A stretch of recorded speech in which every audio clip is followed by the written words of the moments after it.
1626 Médias, la voix des jeunes qui vivent leur territoire. Bonjour Hugo. Bonjour. On est ici au domaine musical à Saint-Lô, qui ouvre tous les jours de 10h à 19h à partir du mardi, c'est ça ? C'est ça, avec une petite pause sur le midi. Bien sûr, une petite pause sur le midi. Donc aujourd'hui on t'interviewe toi, ton métier, ton parcours et ce qu'il y a autour à niveau artistique. On va commencer par ton parcours, si tu pouvais nous l'évoquer. Ouais, alors moi je suis donc luthier. Oui. J'ai appris la lutherie avec mon maître luthier en Belgique, Gauthier Loup, qui est luthier contemporain. Je l'ai en amont été ébéniste d'art, en amont ébéniste et toujours passionné de musique et de bois. Comment t'en es arrivé ici au domaine musical ? Par le vent qui m'a porté jusqu'ici, qui m'a fait rencontrer Monsieur le Chevalier et une collaboration qui a parfaitement marché. Du coup, t'as appris ça en Belgique, le vent t'a porté jusqu'ici auprès du domaine musical. Tu allies la maîtrise du bois avec l'instrument du coup ? Oui. Est-ce que tu peux nous le présenter ce métier ? Oui, alors concrètement, le métier de luthier, j'ai envie de dire généralement du réglage d'instruments.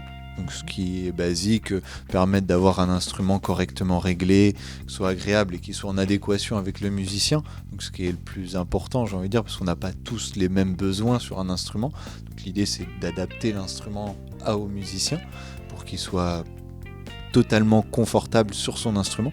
L'autre problème qui se pose pour le musicien, c'est la restauration sur son instrument qui peut arriver parfois, fractures, tout ça. Donc ça permet. L'idée c'est d'impacter le moins possible l'instrument pour réussir à le reconstruire dans les pires moments de la vie de l'instrument, oui, concrètement. Et après donc la restauration, la grande restauration.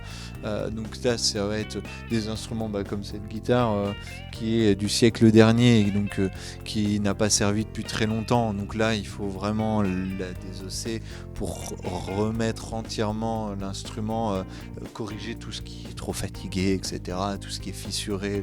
Voilà, là c'est faire vraiment une grosse restauration. Et après sinon c'est la fabrication aussi.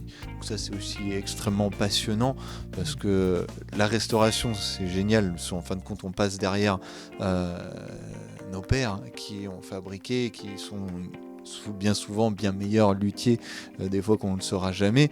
Donc c'est toujours extrêmement enrichissant de s'inspirer de leur fabrication. Mais la fabrication c'est passionnant pour la simple et bonne raison, c'est qu'il y a vraiment une relation en plus qui se crée avec le musicien.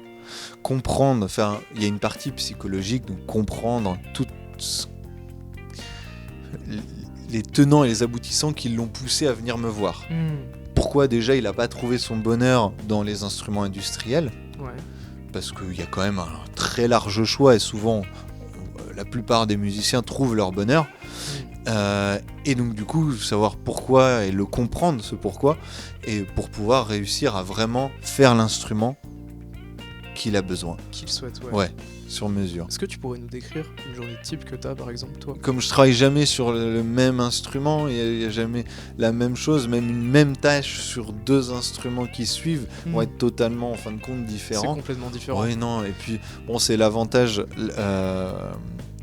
d'être à la fois artisan d'art et commerçant.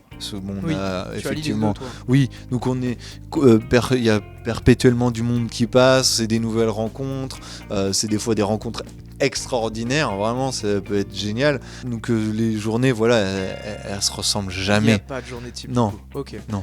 1626 Médias, la voix des jeunes qui vivent leur territoire.